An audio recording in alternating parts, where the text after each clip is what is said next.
తెలంగాణ రాష్ట్ర రాజకీయాల్లో సింగరేణి బొగ్గు గనుల అంశం మంటలు రేపుతోంది. సింగరేణి ప్రాంతం పరిధిలోని ఒక బొగ్గు గని వేలానికి కేంద్ర ప్రభుత్వం సిద్ధం కావడంతో దుమారం చెలరేగింది.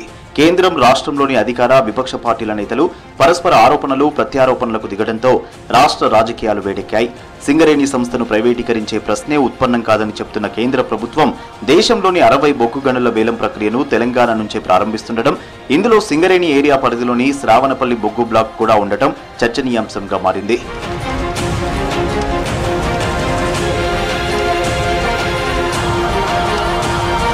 ఇప్పటి వరకు భారతదేశంలో బొగ్గు అనేది కేవలం ప్రభుత్వం మాత్రమే తవ్వేది, ప్రైవేటు కంపెనీలకు అవకాశం ఉండేది కాదు. కేంద్రంలో బీజేపీ అధికారంలోకి వచ్చిన తర్వాత ప్రైవేటు కంపెనీలకు బొగ్గు తవ్వుకునే అవకాశం కల్పిస్తూ ఆ రంగంలోకి ప్రైవేటు పెట్టుబడులను ఆహ్వానించారు. ఇదే ఇప్పుడు తీవ్ర వివాదాస్పదంగా మారింది.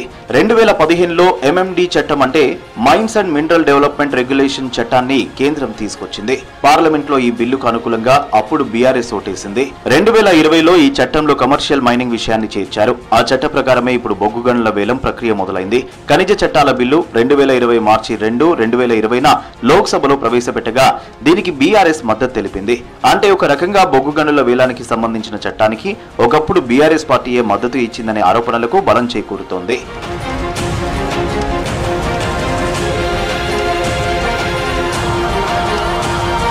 2015లో బొగ్గు గనుల వేలం సంబంధిత చట్టం చేసినప్పుడు బీఆర్ఎస్ ఎంపీలు ఆ చట్టానికి మద్దతు ఇచ్చారు. ఆ చట్టం ప్రకారం ఏ రాష్ట్రంలోనైతే గనులు బ్లాక్ లిస్ట్ లో ఉన్నాయో ఆ రాష్ట్రాలు దరఖాస్తు చేసుకుంటే వారికే ఇస్తామన్నారు. ఇక అప్పటి నుంచి నిద్రావస్థలో ఉన్న కేసీఆర్ ప్రభుత్వం గడువు దాటిన తర్వాత వేలం పాట వేస్తే కేంద్రాన్ని బదనాం చేస్తున్నారనే అపఖ్యాతిని మూటగట్టుకుంది. ఈ చట్టం ప్రకారమే అప్పటి బీఆర్ఎస్ ప్రభుత్వం తాడిచెర్ల బొగ్గు బ్లాక్ ను ప్రైవేటుకు కట్టబెట్టింది. టీఎస్ జెన్కోకు కేటాయించిన ఈ బొగ్గు బ్లాక్ ను సింగరేణికి బదులుగా ఏఎంఆర్ కంపెనీకి 30 ఏళ్ల పాటు లీజుకి ఇచ్చింది. కేంద్ర ప్రభుత్వం 2005లో క్యాప్టివ్ మైనింగ్ కింద భూపాలపల్లి జిల్లాలోని తాడిచెర్ల బ్లాక్ ను జెన్కోకు కేటాయించింది. ఆ గనిలో బొగ్గు ఉత్పత్తి చేపట్టేందుకు దివంగత సీఎం వైఎస్ఆర్ హయాంలో PLR కంపెనీ కాంట్రాక్ట్ దక్కించుకుంది. ప్రైవేటు కంపెనీకి కాంట్రాక్ట్ ఇవ్వడాన్ని నిరసిస్తూ 2011లో కార్మిక సంఘాలు పెద్ద ఎత్తున ఆందోళనలు చేశాయి. తెలంగాణ ఉద్యమ సమయంలోనూ తాడిచెర్ల గనుల వ్యవహారం సంచలనం రేపింది. దీనిపై స్పందించిన అప్పటి సీఎం రోషయ్య PLR కంపెనీ కాంట్రాక్టులను రద్దు చేసి తాడిచెర్ల బొగ్గు తవ్వకాలు చేపట్టాలని సింగరేణి CMDకి లెటర్ రాశారు. కార్మికులకు ఉపాధితో పాటు సింగరేణికి లాభాలు తెచ్చిపెడుతున్నందున తాడిచెర్ల బ్లాక్ రాష్ట్రం వచ్చాక మళ్లీ ప్రైవేటు పాలైంది.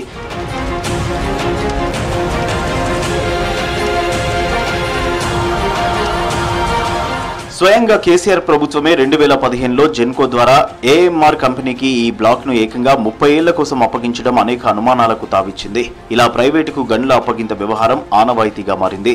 ఇప్పుడే కొత్తదేమీ కాదని ఆయా వ్యవహారాలు, సవరణ చట్టాలను గమనిస్తే ఎవరికైనా అర్థమవుతుంది. ఇప్పటి కాంగ్రెస్ ప్రభుత్వం కేంద్రంలోని బీజేపీ ప్రభుత్వానికి అడ్డం చెప్పేందుకు అప్పటి వ్యవహారాలు వీలు లేకుండా చేశాయి. దీంతో రాష్ట్ర ప్రభుత్వానికి, సింగరేణికి ఆయా అంశాలే ప్రతికూలంగా మారాయి.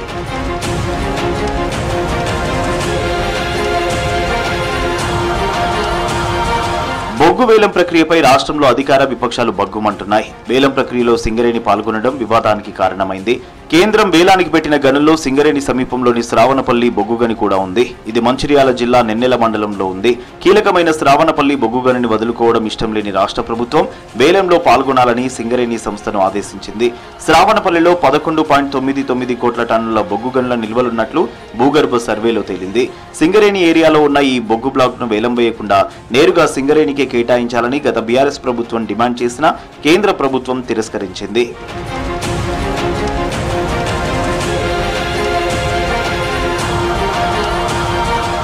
గతంలో సింగరేణి సంస్థ ఎప్పుడూ వేలంలో పాల్గొనలేదు. తెలంగాణలో ఉన్న బొగ్గు గనులను వేలంతో సంబంధం లేకుండా డైరెక్ట్ గా కేటాయించాలని సింగరేణి గతంలో చాలాసార్లు కేంద్ర బొగ్గు గనుల శాఖను కోరింది. గతంలో వేలానికి దూరంగా ఉండడంతో సత్తుపల్లి 3, కోయగూడెం బొగ్గు గనులను ప్రైవేటు బొగ్గు కంపెనీలు దక్కించుకున్నాయి. ఈ నేపథ్యంలో ఎలాగైనా శ్రావణపల్లి బొగ్గు గనులను దక్కించుకోవాలని సింగరేణి సంస్థ భావిస్తోంది. ఇందుకోసం తెలంగాణ రాష్ట్ర ప్రభుత్వం నుంచి కూడా అనుమతి వచ్చింది. వేలంలో గనులు దక్కించుకుంటే అక్కడ తవ్వకాలు జరిపి ఆ తర్వాత విక్రయించే బొగ్గు విలువలో కనీసం 4% పైగా రాయల్టీని ఆయా రాష్ట్ర ప్రభుత్వాలకు చెల్లించాల్సి ఉంటుంది.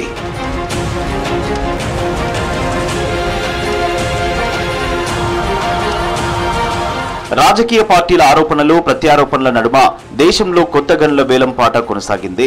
ఇప్పటి వరకు ఒక్కో నగరంలో బొగ్గు గనుల వేలంపాట నిర్వహిస్తూ వచ్చిన కేంద్రం తాజాగా హైదరాబాద్ లో వేలం ప్రక్రియను నిర్వహించింది. గతంలో ఢిల్లీ, ముంబై, బెంగళూరు వంటి నగరాల్లో వేలాన్ని నిర్వహించారు. జూన్ 21న దేశవ్యాప్తంగా ఉన్న 60 బొగ్గు బ్లాకులను ప్రధాని నరేంద్ర మోదీ నేతృత్వంలోని కేంద్ర సర్కార్ అమ్మకానికి తెస్తోంది.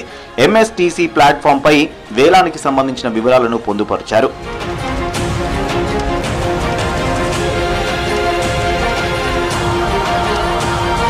పదేళ్ల పాటు రాష్ట్రాన్ని భ్రష్టు పట్టించిన గత బీఆర్ఎస్ ప్రభుత్వం సింగరేణిని విచ్ఛిన్నం చేసిందని డిప్యూటీ సీఎం మల్లు భట్టి విక్రమార్క మండిపడ్డారు.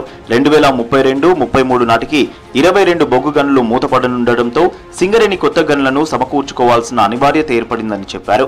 గత 10 సంవత్సరాలు ఈ రాష్ట్రాన్ని పాలించిన బీఆర్ఎస్ ప్రభుత్వం, ఆ పార్టీకి సంబంధించిన నాయకత్వం, వారు మాట్లాడే మాటలు కానీ లేకపోతే ఇతరత్ర భారతీయ జనతా పార్టీకి సంబంధించినటువంటి ఆ ప్రభుత్వం చేస్తున్నటువంటి కార్యకలాపాలు కానీ ఈ రెండు కూడా ఈ తెలంగాణ రాష్ట్ర ప్రజల ప్రయోజనాలకు విఘాతం కలిగించేటట్టుగా, నష్టపరిచేటట్టుగా ఉన్నాయని చెప్పడానికి ఎటువంటి సందేహం లేదు. సింగరేణి యాజమాన్యం కొత్త బొగ్గు గనులను సంపాదించాల్సిందే, ఇది అనివార్యం. కొత్తగా అదనంగా బొగ్గు గనులను సంపాదించుకోకపోతే సింగరేణి అనేది ఒక చరిత్రగా మిగిలిపోయే ప్రమాదం ఉంది. గతంలో బీజేపీ, బీఆర్ఎస్ అధికారంలో ఉండి బొగ్గు గనుల వేలంపాటలు బిల్లులు తెచ్చాయని మంత్రి తుమ్మల నాగేశ్వరరావు ఆరోపించారు. సింగరేణికి వేలంపాటలో బొగ్గు గనుల బ్లాక్ దక్కేలా చూడాలని కేంద్ర మంత్రి కిషన్ రెడ్డిని కోరారు.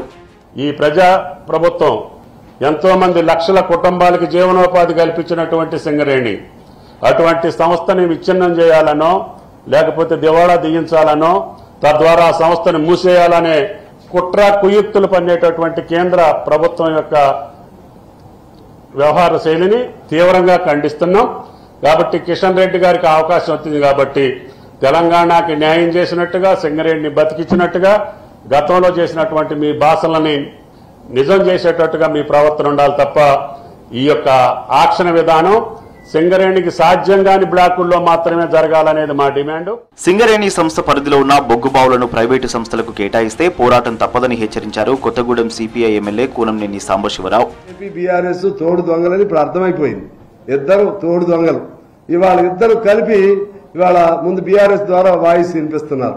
లోపల వచ్చేసరికి ఇద్దరు ఒకటే.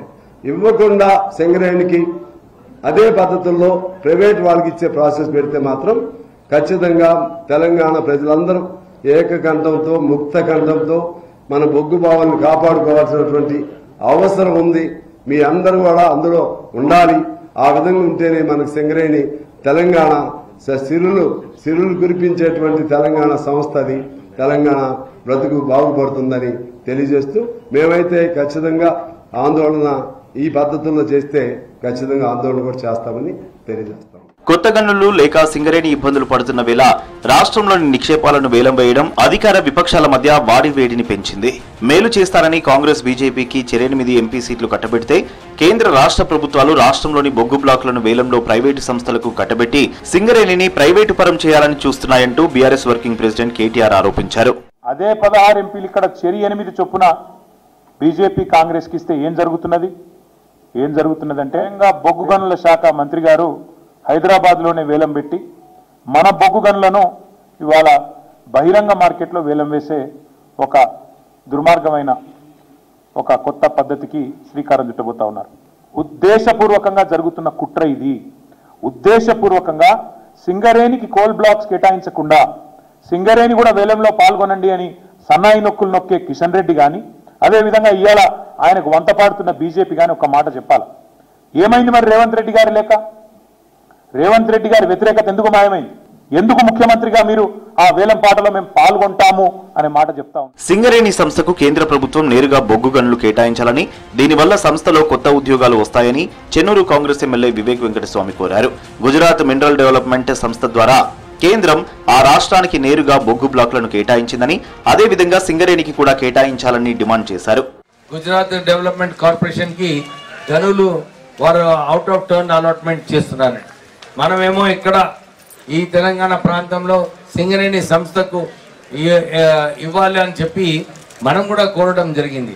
మీరు తొందరగానే ఇక్కడ కూడా తెలంగాణ ప్రాంతంలో సింగరేణి సంస్థకు ఈ అలాట్మెంట్ ఏదైతే అప్పుడు కేంద్ర ప్రభుత్వం స్టేట్ గవర్నమెంట్ అండర్టేకింగ్స్కి ఏదైతే అప్పుడు చేసిందో మళ్ళొకసారి దీన్ని రీఓపెన్ చేసి రాష్ట్రంలో కూడా సింగరేణి సంస్థకు ఎక్కువ గనులు కల్పించినప్పుడు ఈ ప్రాంత అభివృద్ధి బాగుంటుందని చెప్పి మళ్ళొకసారి కేంద్రం పైన డిమాండ్ చేస్తూ సింగరేణి గనుల్ని కేసీఆర్ తన వాళ్ళకిప్పించుకున్నారని ఆరోపించారు పెద్దపల్లి కాంగ్రెస్ ఎంపీ గడ్డం వంశీకృష్ణ. తెలంగాణ గనులను సింగరేణికే కేటాయించాలని డిమాండ్ చేశారు. ప్రభుత్వ సంస్థలు కాకుండా ప్రైవేట్ సంస్థలు కూడా ఈ ఆక్షన్లో పాల్గొనేటట్టు ఒక కొత్త రూల్ తీసుకొచ్చింది. వాళ్ళు కమిషన్స్ వచ్చాయా, డబ్బులు సంపాదించుకున్నారా అని చెప్పి చూస్తున్నారు, కానీ కార్మికుల గురించి వాళ్ళు పట్టించుకుంటలేరు. తెలంగాణలోని కొత్త గనులు వేలంతో సంబంధం లేకుండా నేరుగా కేటాయించమని సింగరేణి సంస్థ కేంద్రానికి ఎన్నోసార్లు లేఖలు రాసింది. కేంద్రం దాన్ని పట్టించుకోలేదు. అయినా ఎందుకు పట్టించుకుంటారు? సింగరేణి ఏమైపోతే వాళ్ళకేంటి, అందులో పనిచేస్తున్న కార్మికులు ఏమైపోతే వాళ్ళకేంటి అని చెప్పి బీజేపీ పార్టీ ప్రవర్తిస్తుంది. కోయగూడెం, సత్తిపల్లి 3 గనులు ప్రైవేట్ కంపెనీస్కి అమ్ముడుపోయినాయి. సింగరేణి కూడా వేలానికి వెళ్ళవచ్చు, కానీ గత 10 సంవత్సరాలు బీఆర్ఎస్ గవర్నమెంట్ ఉండి కూడా ఏమి చేయలేకపోయింది. మొత్తంగా బొగ్గు గనుల వేలంపాట ప్రక్రియ నేపథ్యంలో రాష్ట్రంలో 3 ప్రధాన పక్షాలైన కాంగ్రెస్, బీజేపీ, బీఆర్ఎస్ పరస్పర ఆరోపణలు చేసుకుంటుండటంతో సింగరేణి అంశం చర్చనీయాంశంగా మారింది.